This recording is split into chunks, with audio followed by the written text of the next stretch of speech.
एक रात बनारस की एक पुरानी हवेली में अचानक भीषण आग लग गई। आग इतनी तेज थी कि आसपास के लोग सहम गए। जब कई घंटों बाद आग पर काबू पाया गया और लोग राख के बीच खोजबीन करने लगे, तब उन्हें एक जला हुआ पुराना संदूक मिला। उस संदूक में न कोई मूर्ति थी, न कोई धार्मिक ग्रंथ, न कोई पूजा की वस्तु, बल्कि कुछ आधे जले हुए पन्नों के टुकड़े थे। उन पन्नों पर अधजले अक्षरों में लिखा था, प्रत्यक्ष मेव प्रमाणम। लोग हैरान रह गए। ये वाक्य किसने लिखा था? किसने ये साहस किया था कि वो कहे केवल प्रत्यक्ष ही प्रमाण हैं? क्या ये किसी विद्रोही का लेख था, किसी नास्तिक का, या किसी ऐसे दार्शनिक का जिसने हजारों साल पहले ईश्वर, आत्मा और स्वर्ग नरक जैसी अवधारणाओं को चुनौती दी थी? यहीं से शुरू होती है भारतीय दर्शन की सबसे रहस्यमयी, सबसे विवादित और सबसे गलत समझी गई परंपरा, चारवाक दर्शन की कहानी। ये कहानी केवल एक दर्शन की नहीं है, बल्कि उस आवाज की है जिसने प्राचीन भारत में स्थापित मान्यताओं को हिलाकर रख दिया था। उस समय जब वेदों की प्रतिष्ठा सर्वोच्च थी, जब आत्मा, कर्म और पुनर्जन्म को अंतिम सत्य माना जाता था, तब एक विचारधारा उठी जिसने कहा, जो दिखाई नहीं देता, जो अनुभव में नहीं आता, उसे सत्य मत मानो। चारवाक या लोकायत नाम से प्रसिद्ध ये दर्शन धरती की बात करता था, आकाश की नहीं। ये जीवन की बात करता था, मोक्ष की नहीं। लोकायत का अर्थ ही है जो लोक में व्याप्त हो, जो इस संसार से जुड़ा हो। चारवाक नाम की उत्पत्ति को लेकर मतभेद हैं। कुछ विद्वान इसे चारुवाक अर्थात मधुर वाणी से जोड़ते हैं, कुछ इसे बृहस्पति नामक प्राचीन आचार्य से संबंधित मानते हैं, जिन्हें इस परंपरा का प्रवर्तक माना गया है। हालांकि उनके मूल ग्रंथ आज उपलब्ध नहीं हैं। यही इस दर्शन का सबसे बड़ा रहस्य है। इसकी अपनी कोई मूल रचना हमारे पास सुरक्षित नहीं है। चारवाक के विचार हमें उसके विरोधियों के ग्रंथों से मिलते हैं। न्याय, वेदांत, बौद्ध और जैन आचार्यों ने जब इसकी आलोचना की, तब उन्होंने इसके सिद्धांतों को उद्धृत किया। इसका अर्थ है कि ये दर्शन इतना प्रभावशाली था कि उसे नज़रअंदाज नहीं किया जा सकता था। चारवाक दर्शन का मूल सिद्धांत था, प्रत्यक्ष ही प्रमाण है। भारतीय दर्शन में सामान्यतः कई प्रमाण माने जाते थे, प्रत्यक्ष, अनुमान, शब्द आदि। लेकिन चारवाक ने कहा, केवल वही सत्य है जिसे इंद्रियों से सीधे अनुभव किया जा सके। यदि आप आग देखते हैं तो वो सत्य है, लेकिन यदि आप केवल धुआं देखकर आग का अनुमान लगाते हैं तो वो अनुमान है, और अनुमान गलत भी हो सकता है। इसलिए अनुमान को अंतिम प्रमाण नहीं माना जा सकता।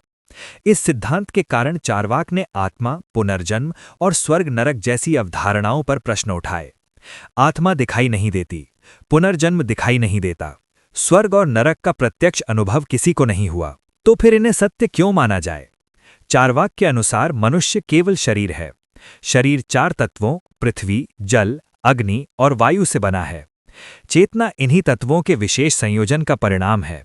जैसे अलग अलग पदार्थों के मिलाने से शराब में नशा उत्पन्न होता है, वैसे ही तत्वों के संयोजन से चेतना उत्पन्न होती है। इसलिए आत्मा कोई अलग अमर सत्ता नहीं है। शरीर के नष्ट होने पर चेतना भी समाप्त हो जाती है। देह एव आत्मा, शरीर ही आत्मा है। जब शरीर भस्म हो जाता है तब कुछ भी शेष नहीं रहता, पुनर्जन्म का प्रश्न ही नहीं उठता। कर्म और पुनर्जन्म का सिद्धांत, जो भारतीय परंपरा का आधार था, चारवाक के लिए स्वीकार्य नहीं था। यदि किसी ने अपना पिछला जन्म नहीं देखा, यदि किसी ने स्वर्ग या नरक का अनुभव नहीं किया, तो उन पर विश्वास क्यों किया जाए? चारवाक से जुड़ी एक प्रसिद्ध उक्ति है, यावत् जीवेत सुखम जीवेत, ऋणम कृत्वा घृतम पिबेत, भस्मीभूतस्य देहस्य पुनरागमनम कुतः। अर्थात जब तक जियो सुख से जियो, ऋण लेकर भी घी पियो, क्योंकि शरीर भस्म हो जाने के बाद वापस आने का कोई प्रश्न नहीं। इस उक्ति को अक्सर भोगवाद के रूप में प्रस्तुत किया गया है, लेकिन संभव है कि ये उस समय के यज्ञवादी समाज पर एक व्यंग्य हो, जहां लोग स्वैल्य की आशा में बड़े बड़े यज्ञ करते थे और भारी खर्च करते थे। चारवाक शायद ये कह रहा था कि जब ये जीवन ही निश्चित है, तो इसे दुख और भय में क्यों बिताया जाए। चारवाक को कभी राजकीय संरक्षण नहीं मिला, न उसके बड़े मठ बने, न कोई संस्थागत परंपरा विकसित हुई, लेकिन उसकी उपस्थिति ने अन्य दर्शनों को अपनी तर्क प्रणाली को मजबूत करने के लिए प्रेरित किया। न्याय दर्शन ने अनुमान को प्रमाण सिद्ध करने के लिए विस्तृत तर्क विकसित किए। वेदांत ने आत्मा और ब्रह्म की अवधारणा को दार्शनिक आधार दिया। इस प्रकार भले ही चारवाक का मूल ग्रंथ ना बचा हो, उसका प्रभाव भारतीय बौद्धिक परंपरा में गहराई से मौजूद है। प्रत्यक्ष पर उसका जोर आधुनिक वैज्ञानिक दृष्टिकोण की याद दिलाता है, जहां सत्य को अनुभव और प्रयोग से परखा जाता है।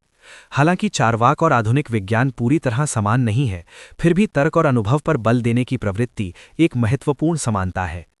चारवाक का इतिहास रहस्यों से भरा है। क्या उसके ग्रंथ समय के साथ नष्ट हो गए या उन्हें जानबूझकर समाप्त कर दिया गया? इसका निश्चित उत्तर हमारे पास नहीं है, लेकिन इतना निश्चित है कि उसने प्रश्न पूछने की परंपरा को जन्म दिया। उसने ये साहस दिखाया कि वो स्थापित मान्यताओं के सामने खड़ा हो सके। आज भी जब कोई व्यक्ति अंधविश्वास पर प्रश्न उठाता है, जब कोई युवा तर्क की मांग करता है, जब कोई कहता है कि सत्य को परखना चाहिए, तब कहीं न कहीं चारवाक की वही पुरानी आवाज़ सुनाई देती है, प्रत्यक्षमेव प्रमाणम।